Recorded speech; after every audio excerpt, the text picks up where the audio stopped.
El día que descubrí que mi mujer me engañaba no empezó con una discusión, ni con un mensaje sospechoso. Empezó con un café y 2 besos. Era martes.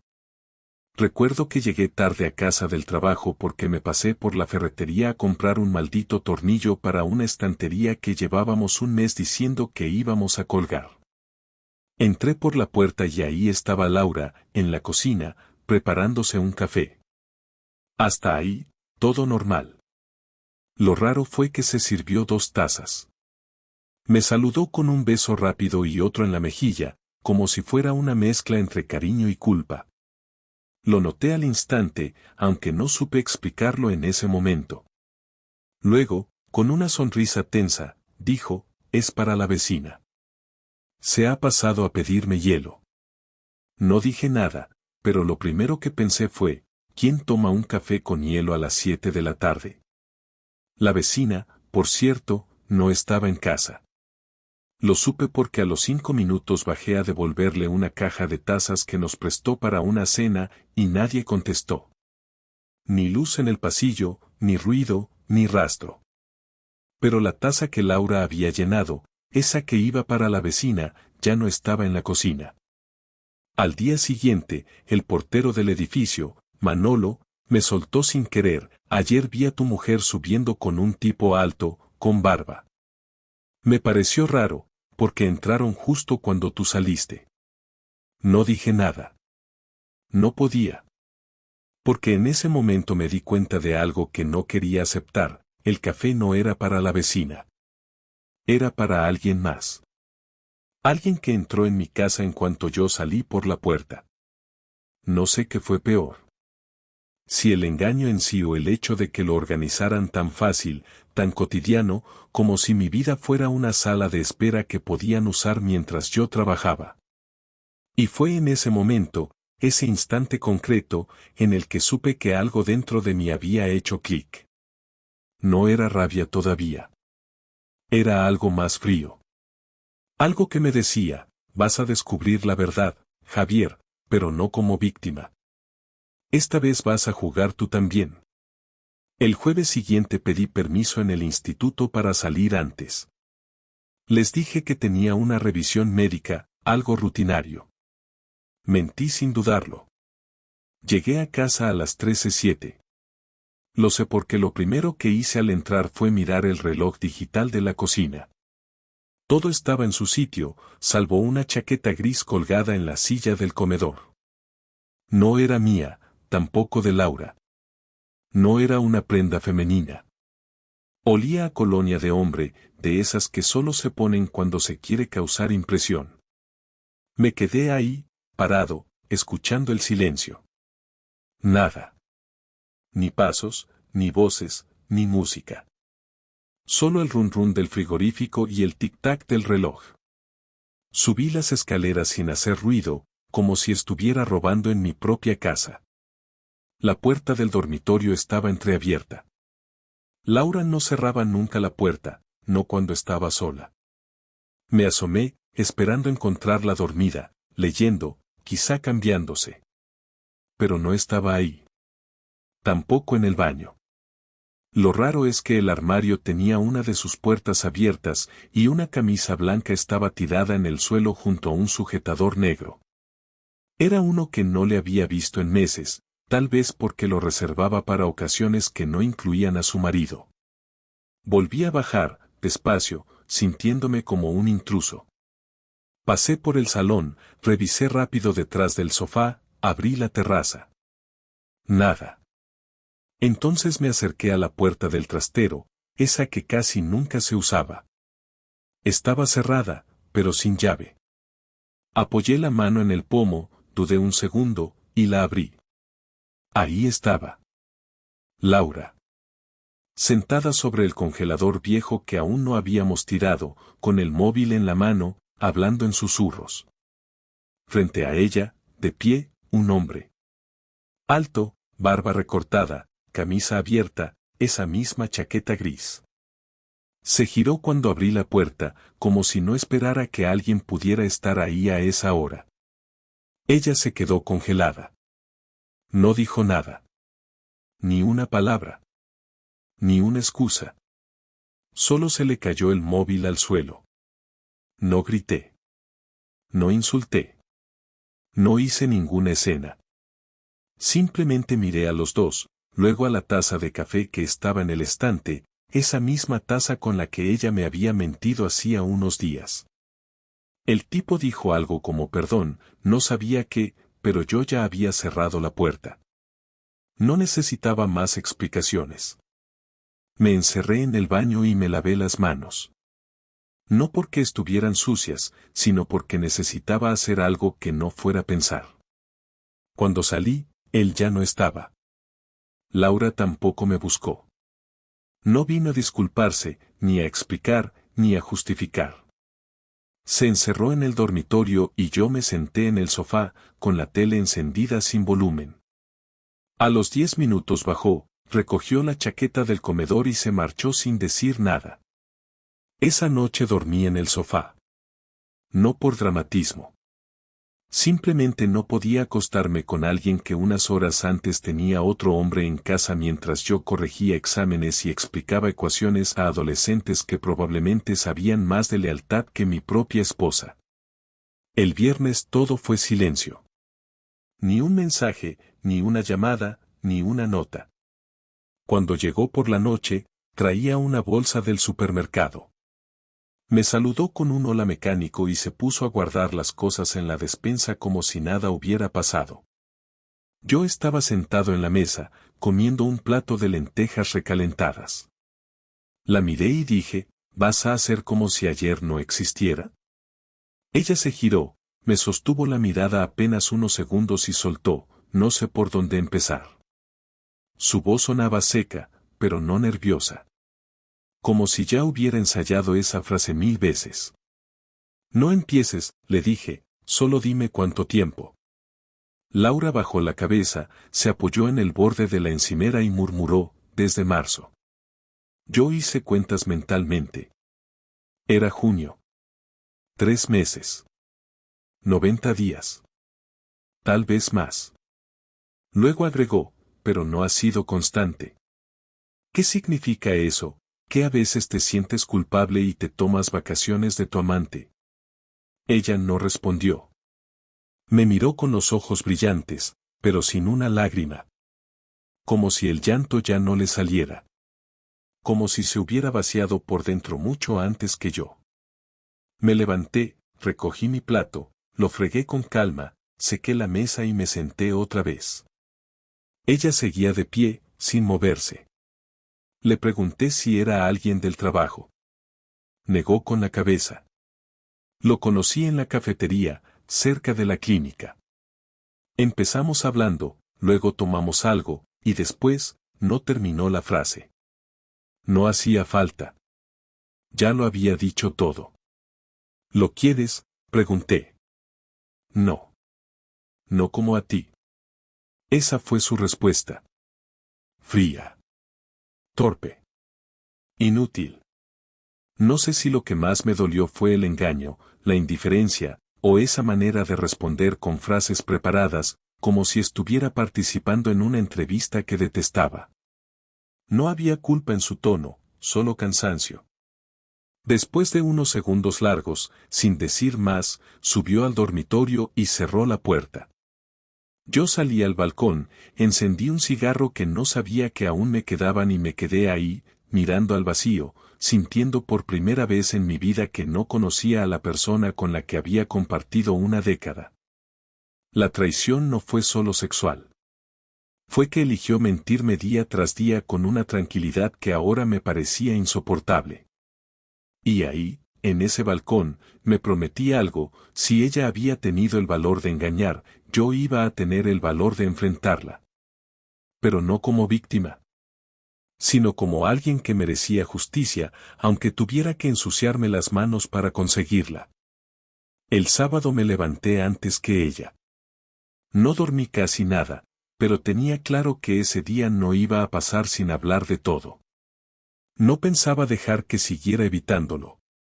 Laura bajó a las 10, en pijama, con cara de no saber si preparar café o irse de casa directamente. Se sentó en la mesa sin decir nada, y fue entonces cuando le solté la primera frase del día: hoy no vamos a hacer como si esto no hubiera pasado. Ella levantó la vista, como si necesitara confirmar que iba en serio. No le di tiempo a responder, me adelanté: vamos a hablar de todo. Y si mientes una sola vez, me levanto y no vuelvo. Laura tragó saliva, se apoyó con los codos sobre la mesa y asintió con la cabeza. Está bien, dime lo que quieres saber, dijo en voz baja, como si estuviera en una sala de interrogatorio. Yo no quería una confesión limpia, quería verla incómoda, sin control, sin guión. ¿Dónde se veían, aquí o en su casa?, pregunté sin rodeos. Ella dudó un segundo, pero respondió: a veces aquí, cuando tú no estabas. Otras en su piso. Vive solo. Lo dijo sin levantar la voz, como quien entrega un parte médico. No reaccioné, solo anoté mentalmente que la casa donde yo dormía se había convertido en escenario de algo que no me pertenecía. ¿Por qué? Esa fue mi siguiente pregunta, no porque esperara una respuesta razonable, sino porque necesitaba oírla decir algo, cualquier cosa que me hiciera entender que falló. Laura tardó más en responder, cruzó los brazos, desvió la mirada y al final dijo: porque me sentía invisible. Como si llevara años cumpliendo con todo y recibiendo solo rutinas. Con él me sentía vista. Quise preguntarle si se había sentido vista cuando ese tipo salía de nuestra casa mientras yo corregía exámenes, pero me callé. ¿Me odias?, pregunté. Ella frunció el ceño, sorprendida. No. No te odio. Te quiero, pero, diferente. Esa palabra me hizo sentir como si fuera un mueble viejo al que se le tiene cariño por costumbre. Entonces me levanté, di 2 pasos hacia la ventana, volví y me senté frente a ella de nuevo. ¿Qué pensabas hacer? ¿Seguir viéndolo hasta que me diera cuenta solo, esperar que yo me largue para tener vía libre? Ella negó con la cabeza, pero no fue una negación firme. Era más una excusa anticipada que una defensa real. Pensaba dejarlo, dijo, pero no me lo creí. ¿Cuándo? ¿Antes o después de que él trajera su cepillo de dientes a casa? No contestó. Entonces se hizo un silencio largo, incómodo, de esos que no se rompen ni con gritos. ¿Él sabía que estabas casada?, pregunté al fin. Sí, desde el principio, respondió. Eso me molestó más de lo que pensé. No era solo que ella me hubiera engañado, era que ese tipo sabía perfectamente que estaba metiéndose en una relación con dueños, con historia, con compromisos. Me imaginé las charlas entre ellos, las risitas privadas, los comentarios sobre mí, sobre lo ciego que estaba. Me hervía la sangre, pero me obligué a no levantar la voz. ¿Y si yo hubiera hecho lo mismo, tú me habrías perdonado?, pregunté con calma. No lo sé, respondió. No te creo. Si yo hubiera estado 3 meses metiendo a otra en esta casa, tú me habrías tirado por las escaleras. Quizás, dijo, sin ironía, sin sarcasmo, solo con una resignación que sonaba más a culpa que a arrepentimiento. ¿Lo vas a volver a ver?, fue la última pregunta que le hice. Tardó más de 1 minuto en responder. No lo sé. Lo he bloqueado. Pero no sé si puedo prometerlo. Esa frase fue la confirmación de que no era un error. No fue un desliz. Fue una decisión mantenida en el tiempo, y todavía hoy no estaba completamente cerrada. Me levanté sin decir nada más. Subí al dormitorio, abrí el armario y empecé a sacar mis cosas. Ella subió detrás de mí. ¿Qué haces?, preguntó. No me voy, le dije, solo voy a mover mis cosas a la habitación de invitados. No pienso dormir más contigo. No hasta que tenga claro qué coño eres para mí ahora. Se quedó en la puerta, sin entrar, sin llorar, solo observando. Cuando terminé de acomodar lo esencial, bajé a la cocina y saqué una cerveza del frigorífico. A las 11 de la mañana. Me la tomé como si fuera la cosa más normal del mundo. Ella no volvió a dirigirme la palabra en todo el día. La confrontación no fue un grito, ni una escena de película. Fue algo mucho peor.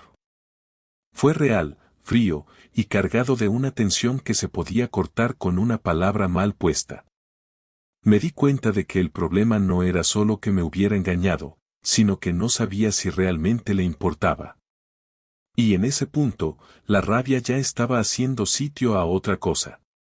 No perdón, no tristeza. Algo más peligroso. Algo que no iba a desaparecer tan fácil. El domingo me levanté sin plan, pero con una determinación que no necesitaba guión. Laura seguía encerrada en el dormitorio.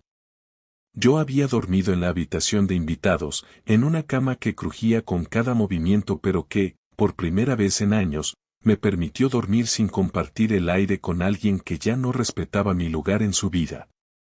Me vestí, desayuné algo rápido y salí a caminar. Necesitaba pensar. No en cómo recuperarla, eso ya no era una opción, sino en cómo terminar esto sin sentirme como el único perdedor en esta historia. No pensaba quedarme con la dignidad rota y el silencio como castigo. Iba a devolverle cada mentira con algo que le costara de verdad. No soy de los que graban discusiones ni revisa móviles, pero esta vez hice una excepción. El viernes por la noche, cuando bajó a ducharse, dejé una grabadora activada debajo de la cama. No por morbo, sino por seguridad. Necesitaba saber si ella seguía en contacto con él, si planeaban algo más. La grabación me devolvió una conversación corta, por llamada, donde ella le decía que no era buen momento para verse, que las cosas se habían complicado y que no sabía si podrían continuar. Él insistía, ella dudaba. Pero no cortó. No dijo no te voy a ver más. Solo pidió tiempo. Con eso bastó. Ya tenía lo que necesitaba. El lunes fui a trabajar como siempre. Salí de casa sin decir una palabra. Ella tampoco intentó hablar. Durante el recreo, imprimí una copia de esa grabación y otra de la imagen del tipo que encontré en sus redes sociales. Lo tenía ubicado. Se llamaba Daniel, vivía a unas calles del centro, y según su perfil, trabajaba en una pequeña agencia de publicidad.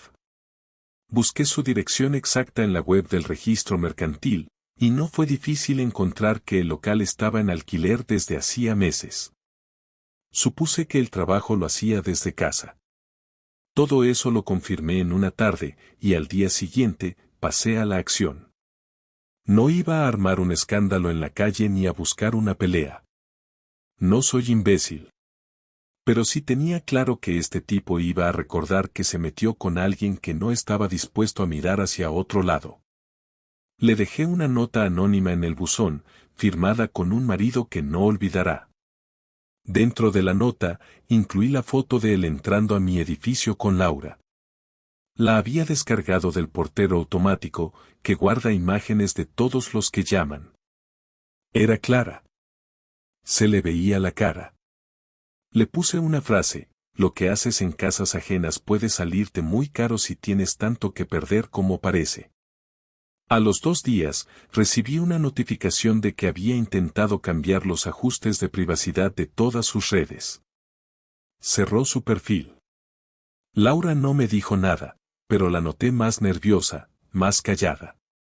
Yo seguía actuando como si nada pasara. Nos cruzábamos por la casa, hablábamos solo de cosas prácticas, como 2 compañeros de piso que no se soportan. El viernes, después de cenar, le dije, ¿sigues en contacto con él? Ella respondió con un gesto de negación, pero no habló. ¿Sabes que sé que lo llamaste el viernes? Entonces su cara cambió. No preguntó cómo lo sabía, solo bajó la mirada. No lo he vuelto a ver, dijo. Yo asentí. No necesitaba más confirmación. Esa noche hice algo más. Me metí en su ordenador. Usaba la misma contraseña de siempre. Busqué entre sus carpetas del trabajo. Encontré un archivo con documentos personales, facturas, informes. Nada del otro mundo, pero entre ellos había una carta de recomendación que ella misma había escrito para Daniel, con su firma escaneada al pie. Usaban el mismo diseño gráfico que ella empleaba en la clínica. Sabía lo que tenía que hacer. El lunes por la mañana llamé a la dirección de la clínica y pedí hablar con el gerente. Me presenté como un particular que había recibido una carta sospechosa firmada por una de sus empleadas. Le dije que necesitaba verificar su autenticidad porque parecía indicar una relación personal con alguien que no tenía vínculo con el centro médico. El gerente fue educado, me agradeció la llamada y dijo que investigaría. No necesitaba más. Solo sembrar la duda. Cuando Laura llegó esa tarde, noté algo diferente en su rostro. Entró con una bolsa del supermercado, la dejó en la encimera y dijo, «Hoy me han llamado de dirección. Dicen que alguien hizo una consulta sobre una carta firmada por mí». No entendí muy bien de qué hablaban. Me limité a decir, «¿No sabes de qué hablaban?». Ella se quedó quieta. Supo al instante que había sido yo. No lo dijo, no preguntó. Solo se giró y subió al dormitorio. Cerró la puerta con más fuerza de la habitual. No me alegró verla perder el control. Pero sí me dio un mínimo de justicia saber que por primera vez en semanas no era yo el que cargaba con el peso del error. Ella sabía que yo no iba a gritar, ni a rogar, ni a perdonar porque sí. Sabía que ya no jugaba con ventaja. Esto no había terminado. Ni de lejos. La semana siguiente fue como una habitación cerrada sin ventanas. Los días pasaban sin novedades, pero cada gesto, cada palabra mínima, cargaba una tensión constante. Vivíamos en la misma casa, dormíamos a 15 pasos de distancia, y nos cruzábamos en silencio o con frases prácticas que se decían sin emoción. No había peleas, pero tampoco paz. Laura evitaba cualquier contacto que pudiera abrir una conversación real. Yo no forzaba nada, sabía que en algún momento ella iba a necesitar enfrentarlo. Ese momento llegó el sábado por la noche. Yo estaba en el salón, con el portátil abierto, mirando correos del instituto aunque no tenía ningún interés en ellos. Laura apareció sin avisar. No llevaba pijama ni ropa de calle. Solo unos vaqueros y una camiseta negra. No traía nada en las manos. Me miró, respiró hondo, y dijo, «¿Podemos hablar?». Asentí sin decir nada, cerré el portátil y esperé. Se sentó al otro lado de la mesa, sin tocar nada, con los codos sobre las rodillas y la cabeza ligeramente inclinada hacia abajo. «No quiero que esto acabe así», dijo, con una voz más baja de lo normal. Así como, respondí, sin añadir nada más. En esta especie de guerra fría donde parece que vivimos en casas distintas aunque compartamos techo. Yo no quería discutir. Solo escuchar lo que fuera necesario. Tú decidiste eso cuando empezaste a actuar como si no pasara nada mientras lo metías aquí dentro, le dije. No es solo que me engañaras. Es que lo hiciste en nuestra casa, a la misma hora en la que yo estaba pensando en que cenar contigo.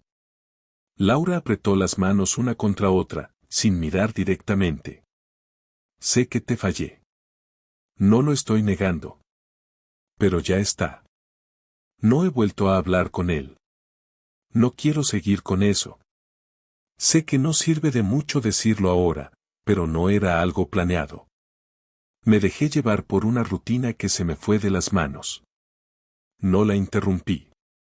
No tenía intención de invalidar su versión, pero tampoco de darle la sensación de que bastaba con hablar para arreglarlo todo. ¿Y qué esperas ahora?, le pregunté. ¿Que volvamos a la cama y a las cenas de los viernes como si no hubieras tirado todo a la basura? No, dijo rápido. No espero eso. Sé que no se puede volver a lo de antes. Pero quería entender si al menos, si hay algo que se pueda reconstruir. Si aún hay algo entre nosotros que valga la pena. Esa frase me tocó algo por dentro, pero no como ella esperaba. No me provocó esperanza, ni ternura, ni siquiera rencor. Solo una especie de resignación madura. Lo que había, ya no está. Aunque quisiera perdonarte, aunque intentara hacerlo, no puedo mirar esta casa y no pensar en lo que hiciste. Cada rincón me lo recuerda. El sofá, el baño, la cocina. No hay sitio donde no vea la versión de ti que me ocultaste. Ella levantó la cabeza por primera vez en toda la charla. Entonces, ¿qué vas a hacer? ¿Irte? ¿Pedir el divorcio? Preguntó, ahora con un tono más directo. No lo tengo claro, le contesté sin dudar. Pero sí sé que no puedo seguir así. No quiero vivir con alguien que me pidió tiempo para dejar de ver a su amante. No quiero ser un segundo plato ni la opción cómoda porque la otra opción resultó inestable. No es eso. No estoy contigo porque él no funcionó. Estoy aquí porque me di cuenta de que lo que hice fue una forma absurda de escapar de problemas que ni siquiera me atreví a nombrar. Porque contigo sentía que ya no podía hablar de ciertas cosas sin que se convirtieran en rutina.